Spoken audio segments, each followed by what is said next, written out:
Bonjour à toutes et à tous. Aujourd'hui, on plonge dans l'univers foisonnant de Colette et plus particulièrement dans deux de ses œuvres autobiographiques, Sido et Les Vrilles de la Vigne. Le fil rouge qui va nous guider, c'est cette idée magnifique qui traverse tout son travail, la célébration du monde. Et pour entrer dans le vif du sujet, rien de tel que cette citation du Rossignol dans Les Vrilles de la Vigne. Ce dire, c'est incroyable. Ça résume parfaitement l'urgence qui anime toute l'écriture de Colette. Pour elle, raconter le monde n'est pas un choix, c'est une nécessité, c'est vital. Alors, première étape, qu'est-ce que ça veut dire au juste célébrer le monde chez Colette? Parce que ce n'est pas juste une jolie formule, non, c'est une véritable philosophie de vie. En fait, cette célébration du monde, c'est bien plus qu'une idée. C'est une façon d'être au monde, une attention de tous les instants portée à la nature, aux sensations, à la vie sous toutes ses formes. Et cette leçon, cet héritage, elle le tient de la personne la plus importante de sa vie, sa mère, Sido. Et ça, on le voit parfaitement dans les deux œuvres qui nous intéressent. D'un côté, on a Sido, écrit sur le tard, c'est vraiment retour aux sources, un hommage vibrant à sa mère. Et de l'autre, bien avant, on a Les Vrilles de la Vigne. Là, c'est l'affirmation de sa propre voix, de sa liberté fraîchement acquise. Deux livres, deux époques, mais au fond, la même quête. Alors justement, parlons-en de Sido, parce que pour vraiment saisir l'œuvre de Colette, il faut remonter à la source. Et la source, le cœur de son univers, c'est elle. Cette figure solaire qui lui a, littéralement, appris à voir le monde. Et attention, quand Colette parle de sa mère, il faut oublier l'image de la petite maman effacée. Non, Sido, c'est une femme hors norme, une personnalité puissante, instinctive et d'une vitalité absolument incroyable. Son royaume, à cette femme, c'est son jardin. Mais ce qui est fascinant, c'est qu'elle n'est pas juste dans son jardin. Non, elle est le jardin. Elle y règne en symbiose totale, dans un dialogue permanent avec les plantes, les animaux, les éléments. Et cette connexion est si forte que Colette va jusqu'à en faire une figure quasi mythologique. Sido devient une sorte de déesse païenne, une force de la nature qui comprend le langage du vent et parle aux animaux.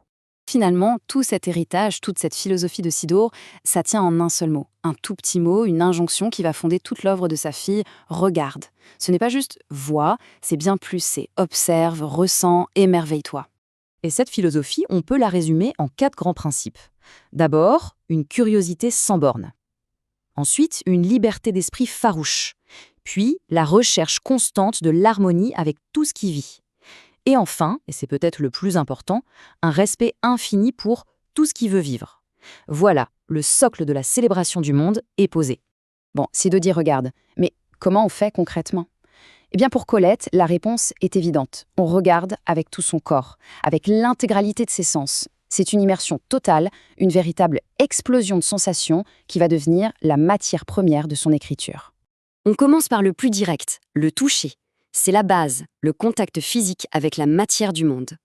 Et quand on la lit, c'est fou, on ressent presque la texture des choses, la chaleur du sable sous les pieds, la fraîcheur de la neige. Tout devient incroyablement palpable, présent. Après le toucher, bien sûr, il y a la vue. Et là, attention les yeux. L'œil de Colette, c'est comme une caméra qui capte un véritable feu d'artifice de couleurs.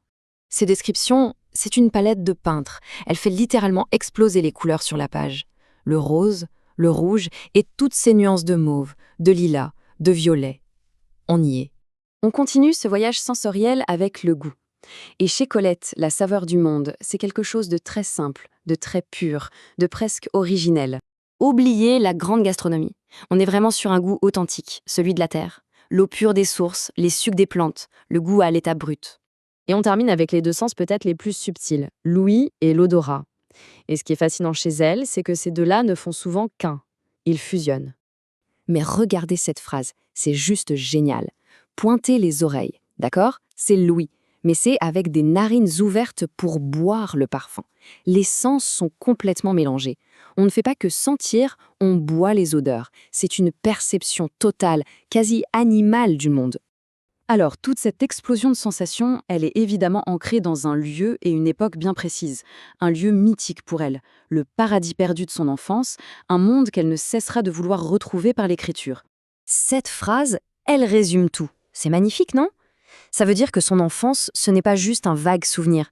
Ça fait partie d'elle, c'est son ADN, c'est sa patrie intérieure, même si elle n'y est plus. Et ça nous amène directement au titre « Les Vrilles de la Vigne ». C'est une métaphore incroyable.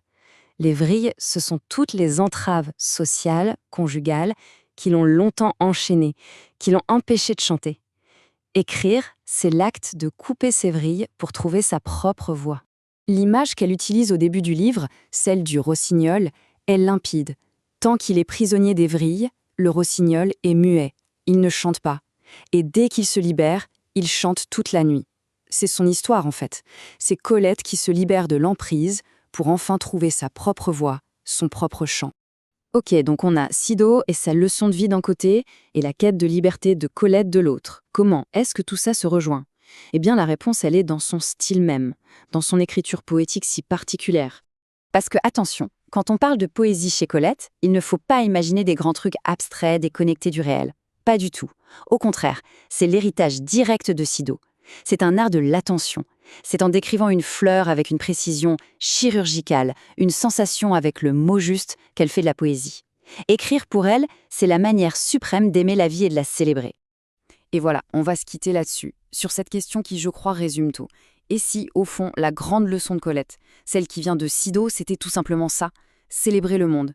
Ce n'est pas forcément courir après l'extraordinaire, c'est juste savoir prêter attention, trouver la merveille dans ce qui est juste là, sous nos yeux.